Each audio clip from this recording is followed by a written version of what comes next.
Hello everybody, welcome back to my channel, and I do apologize for not uploading any videos lately. I've had some issues with the PC that I use to record my videos, but thankfully all of those have been hopefully resolved and I'll be able to get back to uploading on a regular basis. Now, with all that being said, before we get into the article, as always, I do have to remind you that if you like my content and if you want to support my content, remember to click on that like button, share this video, leave a comment down below, and remember to subscribe. And if you do, please remember to click on the bell icon to let you know every single time a new video goes up. And that is especially important today because I still keep hearing other YouTubers saying that they keep getting messages from their subscribers saying that they don't get notified whenever they post whenever a new video goes up. So please remember to click on the bell icon and to check your feed for any of the new videos that I upload. Hopefully on a more regular basis again from today, or depending on when you see this video. So let's continue. So now this is very, very interesting because again, this is just something that proves that what we have been saying about Disney Star Wars is absolutely correct. And it's not just me, basically anyone on YouTube who's been calling out this crap, who have been trying to tell Lucasfilm that you shouldn't pander to these people because they are not your customers. They do not care about your product. We care about the product. We care about Star Wars. They do not care about Star Wars. We do. And this is just proof right here because look at this. This is coming to us from Bleeding Fool, by the way. Diamond Toys says no demand for Disney Star Wars characters. And this is from Ichibaka, which, by the way, go follow him on Twitter. He actually posts some really good stuff. And you can see the toys right here. You can see Rey. You can see Rose. Nobody wants Rose. Nobody wants Rey. And this is a First Order Trooper. And again, nobody wants these. Nobody wants these because nobody cares about these characters. And now Chuck to Sarah, I hope I'm pronouncing that name right. The president of Diamond Select Toys was recently interviewed by RebelScum.com. And here is a portion of that interview that was very interesting. Chris Wyman, I'm guessing this is the guy giving the interview. With the release of Star Wars The Last Jedi back in 2017, today we've gotten a Luke Skywalker mini bust, a Praetorian Guard statue, an Executioner Trooper statue, and some Porg bookends. Needless to say, the Episode 8 shelf has some room for more characters. Are there plans to continue making products from that film? As you know, whatever was done last year, DST had no control over. GG made those decisions, but as I said, Dev is still here guiding the brand, and we are aware of the past history. I will say, from what we have seen, the sales on the products from 7 and 8 were not too strong. I know those movies, as well as 9, have their fans, and those fans might say GG never did the right products or characters or formats, and they might be correct. However, we can only go by what we know. For sure, the door is not closed to the Star Wars products, and we are working on a couple of pieces for The Rise of Skywalker right now. We were not allowed all access to all of the movie before it came out, so some work could not begin until after the movie came out. We're keeping a very close eye on it and listening to fan feedback, so if there is demand, we're happy to satisfy it.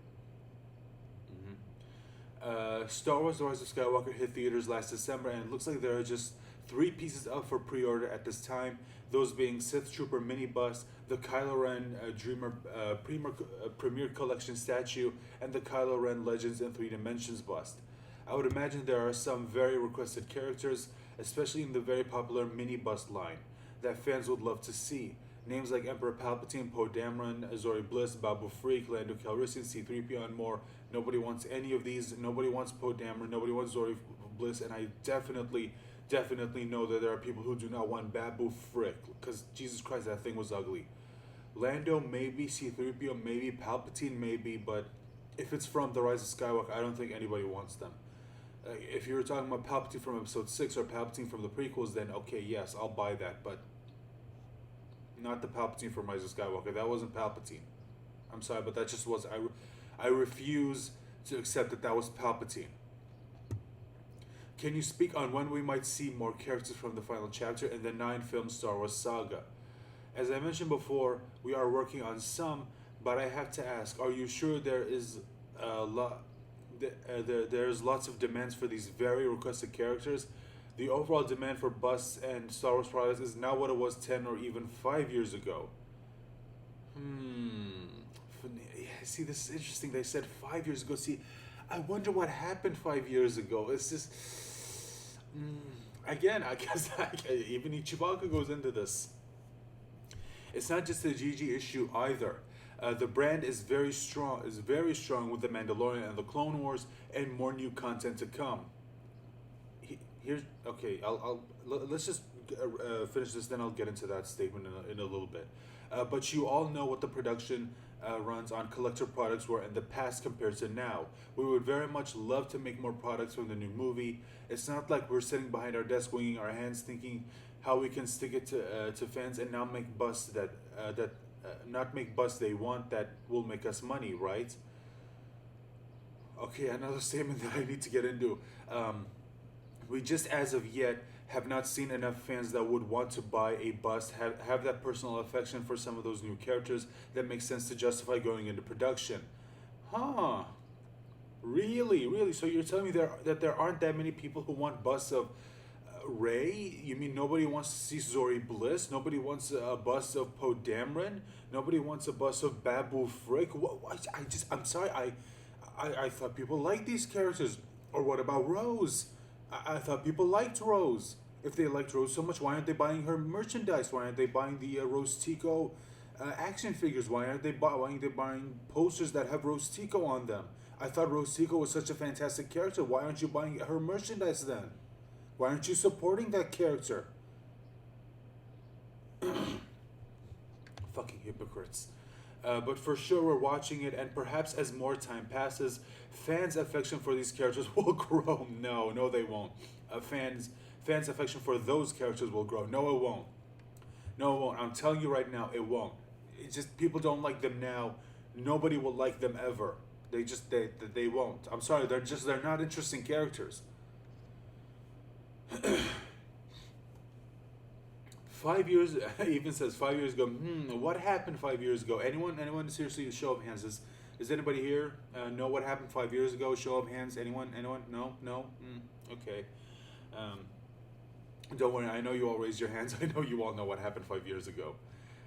Mr. Tercera had the courage to say what other manufacturers have not. Yet, despite being point blank, the interviewer wouldn't let it go because he imagines there must be a demand for the Star Wars sequel trilogy characters. The sad reality is that there isn't any demand for them, even as a small handful of SJWs continue to screech about it. The lesson that the He-Man and the Masters of the Universe storyline taught us 4 years ago, which I point out in my recent documentary, will never be heeded by idiot SJWs. They are ineducable. Yes, that is true. Even though you keep trying to teach them, you keep trying to tell them what you need to do and what you need to not do, all the do's and don'ts of trying to sell your merchandise to your customers, they just completely refuse to listen. They won't listen. Like, oh, look at this. Who wants this? This just looks ugly. Okay, so that's the article, and yep. Okay, so where's that thing that I wanted to get into? The brand is very strong with the Mandalorian and the Clone Wars. Here's the thing. Okay, first of all, the Clone Wars. People had an attachment to the Clone Wars long before Disney ever bought Lucasfilm. Long before Disney ever bought Lucasfilm, people loved the Clone Wars. So obviously, when the Clone Wars was coming back, people were gonna watch it. Okay, that had nothing to do with Disney. That was just fans of the original show coming back to see how the show ended. That is all. Okay. Now, when it comes to the Mandalorian, here's the thing. The Mandalorian, people were interested in the Mandalorian, but not as many people as Disney would like to have you believe. Not that many people were interested in the Mandalorian. Okay. And now, I'm sure someone might bring up, well, what about the, remember there was an article that said the Mandalorian was the most pirated show ever, or one of the most pirated show ever. Here's the thing. The only reason that was true is because Disney Plus, when it first launched, it was only available in the US. Okay, it wasn't available in the UK, and it wasn't available anywhere else on the world, on Earth. And no other country had access to Disney Plus except for, at least as far as, if I'm remembering right, only the US had access to Disney Plus, and maybe some countries in Europe I'm guessing, but it was mostly just the U.S. So obviously you had, because if you take into account all of the other people in the world who wanted to see The Mandalorian, uh, and obviously because they couldn't see it legally, so obviously they were left with no other choice. And again, the only reason people were interested in The Mandalorian is because it was something new. And even then, it wasn't enough to get people to subscribe. And even then, from what I remember in the U.S., it still barely had, like people still barely subscribed to Disney Plus because you weren't really offering anything other than The Mandalorian. And even then, the people who did subscribe were people who were just like serious hardcore Star Wars fans. Regular fans or more casual fans were not interested in The Mandalorian, or at least they weren't interested in it enough to subscribe to Disney Plus. They just, I'm sorry, they weren't. I'm sorry. It's just, so I'm sorry, but you can't use The Mandalorian or the Clone Wars to use it as an excuse that people are still interested in Star Wars. I'm sorry, but that's just, again, are there still like a small group of hardcore Star Wars fans who still will still buy anything? Yes, of course that is true. That's the same with any fandom, and not just Star Wars. But the thing is, like that group of hardcore Star Wars fans should be a lot bigger than it actually is, because the way you've been acting have driven off even hardcore Star Wars fans, because they just don't like the way you've treated this product that they've loved for years, this product that they've supported years before Disney ever bought Lucasfilm, when it was still going on with what is now known as Legends, what used to be known as the Expanded Universe. You know, they bought all the books, they bought the comics, they bought the games. They helped support this brand even when it wasn't in movie format. But you chose to just completely throw all those people away because you keep trying to bring in these insane people from Twitter into your fandom so they can buy your product. But the thing is that we keep trying to tell you that these people do not care about your product. They don't buy tickets to your movies. They don't buy your merchandise. They don't buy posters. They don't buy t-shirts. They don't buy the action figures. They don't support your product in any way. All they need is to hear that that you've checked some boxes in your movie, and then they'll go on Twitter and fight anyone who says that it's not good. That's all they do. They just go to Twitter. These people don't have lives. Most of these people probably don't have jobs, or they probably don't have high-paying jobs to where they can afford to buy merchandise. I'm sorry, but they just don't. And even if they do, they still won't buy your merchandise because they don't care. They don't care about Star Wars. That's why we keep trying to tell you, don't pander to these people. They will not support your product. They won't go see your movies. And it's like what they try. It's like what Chewbacca says here. No matter how much you try to teach them, they just refuse to listen. So eventually, it gets to a point where you say, you know what, that's it. I'm done. I can't do this anymore. I keep trying to teach you, but it's just, what's the point if you're not gonna listen? So yeah, it sucks. It sucks. We people have been trying to tell them for years, but they refuse to listen, and that's the problem. This is never gonna change unless Disney is willing to actually listen to what fans, and I mean actual fans, are trying to tell them. And not people who just want to go on Twitter and start bragging for woke points. But anyway, that is going to be it. That is all I have to say on this. As always, let me know your thoughts in the comment section down below. Remember to leave a like, share, leave a comment, and subscribe. And if you do subscribe, remember to click on the bell icon to let you know every single time I post a new video. You guys have been awesome as always, and I hope you join me for my next one. Bye.